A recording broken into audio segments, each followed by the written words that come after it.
guys, Sarah here, welcome back to my channel. I am going to swatch some Van Dieman's inks today. I did an ink swap with someone on the Discord and they were able to come to the Melbourne Pen Posse because it was on a Sunday this month, and I was able to pass on and share some of the inks that have been gifted to me and some other ones, and then she gave me her fountain pen companion link. And she has like every Van Dieman's ink under the sun, and it's an ink brand that I don't know much of, so I chose a couple of them and then a couple of others. So I have 10 to swatch. I guess the one caveat is, where is it? So she has Snowy Mountain Sunset, and the sample she had versus the bottle were a bit different. So she's so lovely. She gave me like part of like the wrong one and then part of the right one. So I'm going to swatch the right one, because I left this one out the other week because I wanted to swatch it as part of these. And if I did the right and the wrong, it will go to 11, which is another page. So I've just kind of made that decision. I've got also a Robert Oster ink from her, 2 Robert Oster inks, pardon me, and a Birmingham pen company. I'll do them separately because she also then said to me, oh, I added in some extra ones that I picked up at the Pen Posse, over the last little while, so you can have a go of them. And so I think it may end up being like 3 videos. And what I find really funny is a couple of the ones she gave me, I had given to the Pen Posse however many months ago. Like, these are from me. So I'll decide whether I swatch them, but then I did, because I took some samples as well, and I did a swap with, not a swap, we always kind of just like put into like a bag and people can have a look. So she gave me these ones, I checked, they're Dieman. So she popped those ones in there. She popped Platinum Carbon Black in there, which I've actually never tried. And 2, I think, Andorilium inks. Let me just check, because I know. Oh, that's a Van Dieman's as well. What do I do? Okay, need to think about that. I think and then 2 Andorilium and a Fan Yan Tan as well. So I've kind of got, what's that? 2, 4, 6, 8. That's 10 there. If I don't include the 3 that I had put in rotation, and then with someone else, I picked up 5 from, and she took a bunch of mine, and then I've got those 3. So I need to think about kind of how to do that. Maybe I don't swatch the one from so-and-so and I just do 10. I'll do it that way. So we won't do Mold Essential, and we're just going to do these 2, 4, 6, 8, 10. And I think swatching 10 inks will be a pretty long video, so I might do it over the course of 3. We'll see how we go. A couple of shimmers in here. I'm not starting in any particular order. We will start with Deep Sea Diver. I'm not going to write Van Dieman's with everything, obviously, because it's just the one page. And this is what we will, ooh, that is a full vial, what we will start with. Ooh, that looks like a sticky ink on the page. So starting off with Deep Sea Diver. With a super dark ink. It looks like there's hints of like a green-black maybe coming through.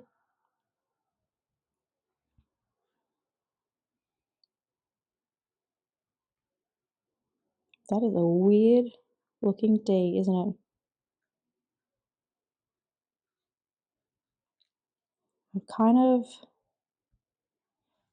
forced myself, I guess, to film today. I was really looking forward to it, and then it's just, I mean, it's been a really lovely, it's a long weekend here. So it's Sunday right now. I had the kids halfway through Friday and yesterday, and then half of today. This morning was so beautiful. My partner's actually away at the moment. Oh, I did the wrong thing. But we went to her parents' house, and they did like a pardon me. They did like a big Easter egg hunt for the kids, and it was so much fun. And it was Passover earlier on in the week. It's been hectic and busy and amazing. And then just got some like my grandma's had a bit of a health episode, which just made me a bit worried, and then some oopsies, other stuff. This one here is Kookaburra crest. So I'm just feeling a little bit down.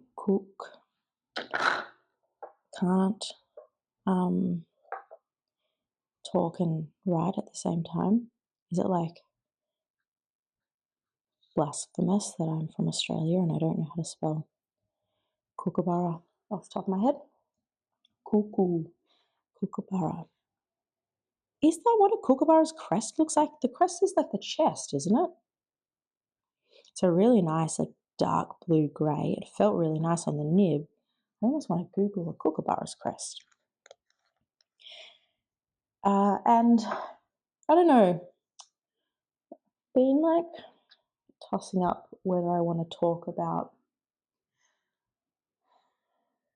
I don't know, there was just some stuff on the Discord, the Aussie one, that just kind of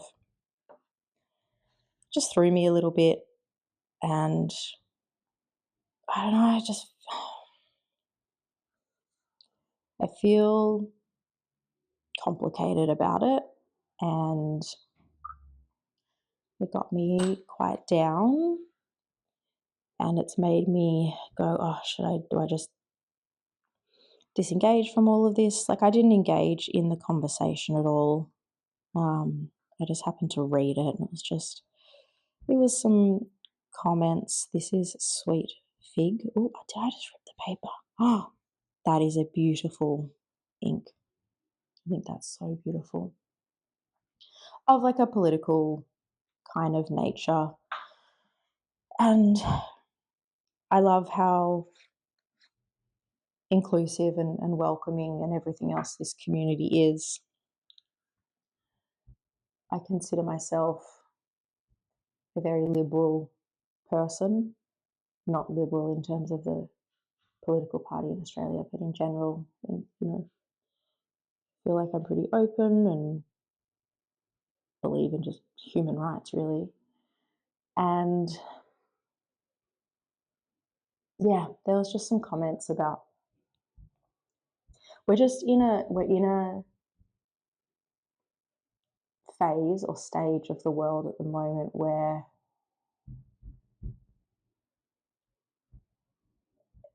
any comments about Israel, you just always worry about whether they're tinged with anti-Semitism, and it's really hard.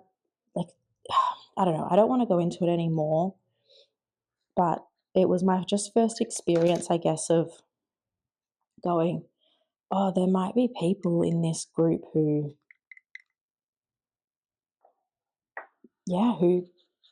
support separate Israel. I'm just talking about like being a Jew, but like who just unknowingly maybe support people or movements that want to do me harm. And that me saying that it's no comment on Israel as a country. It's and everything that's happening.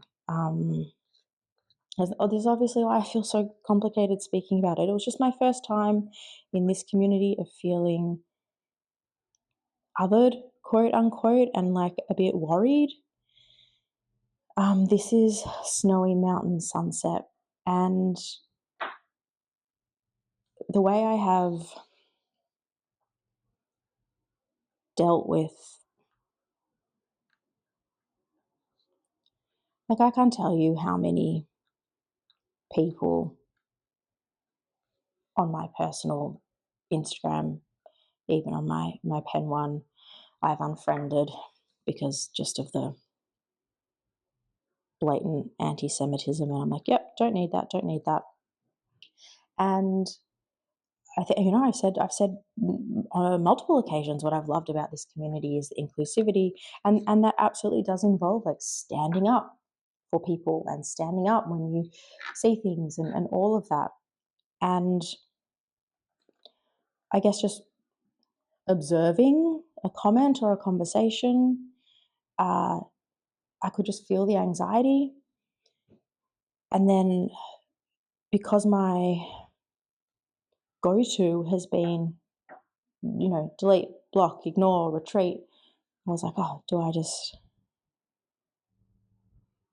give up on all of this? Do I just stop? Just do it for myself again, not put myself out there, not be vulnerable, not share. And I know that's a reactive decision. And yeah, I'm just, obviously, as I talk it all through, like I haven't come to a conclusion, but it felt very, this is hard to, oops, he's right. This is Mandarin duck wing. I have felt absolutely the incredible positive impacts of being more open and being more vulnerable with myself in this space. And I also know multiple people who have been doxxed and threatened and everything else for being Jewish and being proud of being Jewish. Again, nothing to those situations, nothing to do with Israel. So yeah, I guess I just feel worried about it. And well, I really want to post these inks, so I guess I will be posting this video. And it might also be heightened by the fact that at work a couple of weeks, so I think I've said before, I work across 2 offices, and the office that I'm not at as often, I was, pardon me, I was there a couple of weeks ago, and I literally saw like the person who did a Nazi salute to me a couple of years ago walked past me, and I had like a PTSD response. Like I froze, couldn't get my heart rate down. It was really intense. And then some people where I used to work in that same building, and I just caught up with one of them, and he let me know that for another organization, she's working in that same building. And I guess this is what's hard to explain as a culturally or secular. I'm not religious by any means, but just as someone with the identity of Jew in the world, like there are big moments of anti-Semitism, and then there's all these daily aspects of it. And I go, okay, so now I need to spend a whole lot of energy working out how to still be present and manage and support people in an office where I will be scared all the time using a communal lift that I might run into, all these things. So my reaction to what was happening on Discord could be exacerbated by that, exacerbated by, it's just been Passover and Easter, and, my kids celebrate both. I don't know. It just feels heavy. And then I guess the health stuff with my family, it just feels heavy. I don't know what I'll do with the Discord side of things. I'm happy to keep filming. I guess it'll be interesting to see what the reaction to this is. But I just worry about, I don't know, is being open even on this platform as little as it is. I don't have a following really, but I know some people do watch. And is there a way that that's inadvertently putting my kids at risk, or like those are the little, I guess, less obvious things that belonging to a minority, things you have to tackle. And I say all of that completely cognizant of the fact that I guess the two you quote unquote minorities I belong to, I can choose to hide. I guess I don't have to say. I mean, if people kind of know history at all, my name's obviously a Jewish name, and people, I have a female partner, but I don't have to say that. And there are people who don't have the option to hide the thing that people hate about them for no fucking reason. And I do, and that's like a really weird privilege to navigate the world with. Anyway, I've just been talking for like 15 minutes. I'm so sorry.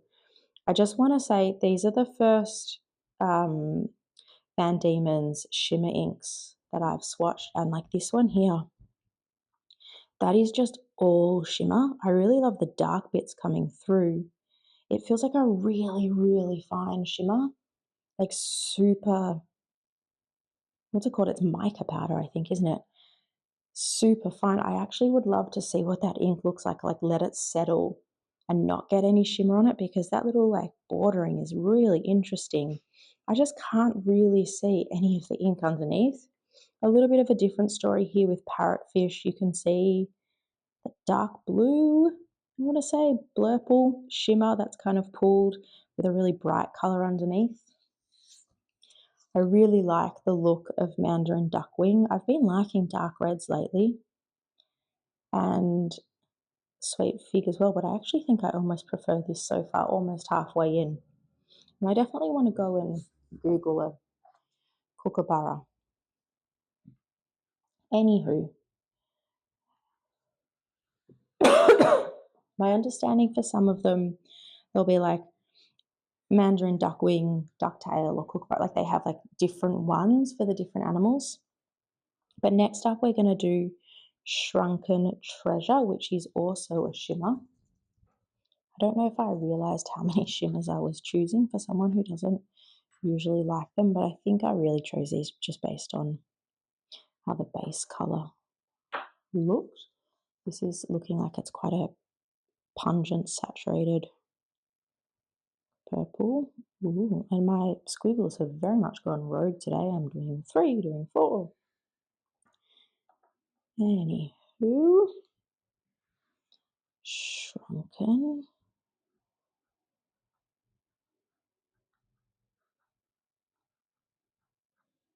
This just glides off this nib.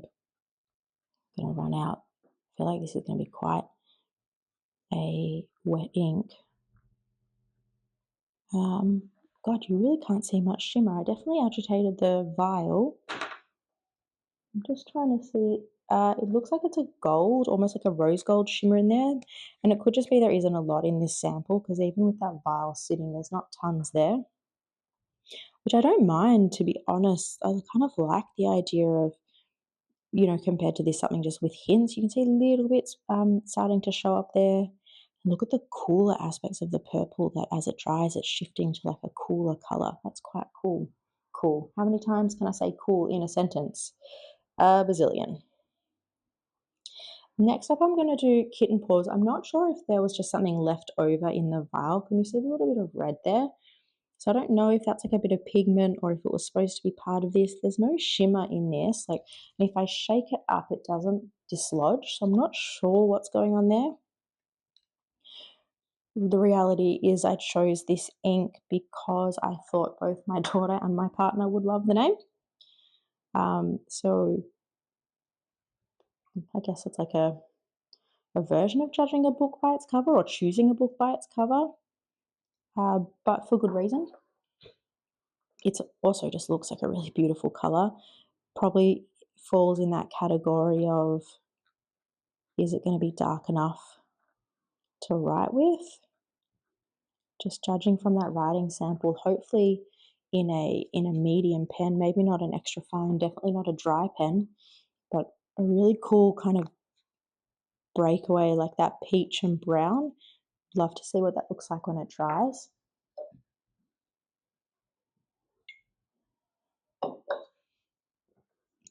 Interesting. And then I have 2 more left. That's a Dieman. So that's not supposed to be there. Okay, so then why don't I will do Mold Essential then. So I'll finish with, not finish, the penultimate. The second last is Tamar Wine Red. If it hasn't been glaringly obvious, whenever there's like the name wine in a ink name, I'm pretty much have to try it, usually because it's going to fall into that burgundy colander that I like. Also just really like wine. That's kind of like bright and dark, which I kind of have been thinking a lot about lately, actually. Oh, I really like this. Bright, dark, warm. What's that undertone? Maybe even like a touch regal, but this pink undertone. I mean, I happen to put a fingerprint right in exactly in the right spot because it's just broken it up there because of my, I guess, finger oils. That is really gorgeous. I also just like that swatch a lot better than my other ones. My little shoop shoop. Wow. Really liking dark reds at the moment. That's beautiful. And then Mold Essential. I feel like I spent 10 minutes just talking about complicated and down things. And then I was like, oh, but like inks that have wine in the name, love them. But what can I say? I am a complicated human, and both things can be true, but maybe it wasn't the best segue. And this lucky last is one that I picked up, Mold. Oh, I love this so much. Essential. BEA, beautiful. I will bring it up close, and then when they're dry, I can show you. I have no idea what went on with my little squiggles today, but these are the pardon me, the 9 that I picked up. Funnily enough, like this is not usually an ink I'd go for, but I love how it jumps up out on the page. But the Mandarin Duckwing, the Tamar Wine Red are probably my favorites. Not probably, I'm going to say they're my favorites. I really want to see what Shrunken Treasure looks like when it's completely dry. I'm hoping it can catch in the light there. There's like this little bit of gold shimmer. And again, so fine. Really beautiful. Deep Sea Diver has a pretty hectic sheen going on. And Kookaburra Crest, just another nice dark ink, which I always really like to have a variety of. I don't know how I feel about this one. It just feels all shimmer. Literally all of it. But this is kind of really nice too. And I think it would be dark enough, but the little kind of breakaway haloing stuff going on looks really cool. Really, really cool. And this one just absolute wheelhouse, and I got that from so and so. And I hope to be in a better mood for the next one. But thank you for hanging out. I'll see you in a sec. Okay, party people, here is what they look like dry. So Deep Sea Diver and Kookaburra Crest up the top, Sweet Fig, Snowy Mountain Sunset, tons of shimmer, Parrotfish, which really intrigues me, Mandarin, Duckwing. I think this is my favorite. Shrunken Treasure, you can see the really subtle, there you go, shimmer there. Tamar Wine Red, Kitten Paws, which I also really like, and Mold Essential. There we have it, and I'll see you next time for when I get around to swatching the other inks I picked up at the Pen Posse. Let me know if you have a favourite from here, or if you are a Van Dieman's savant. If you have some other ones that you go, oh, you just got to try this, please let me know below as well, and I'll add them to the list.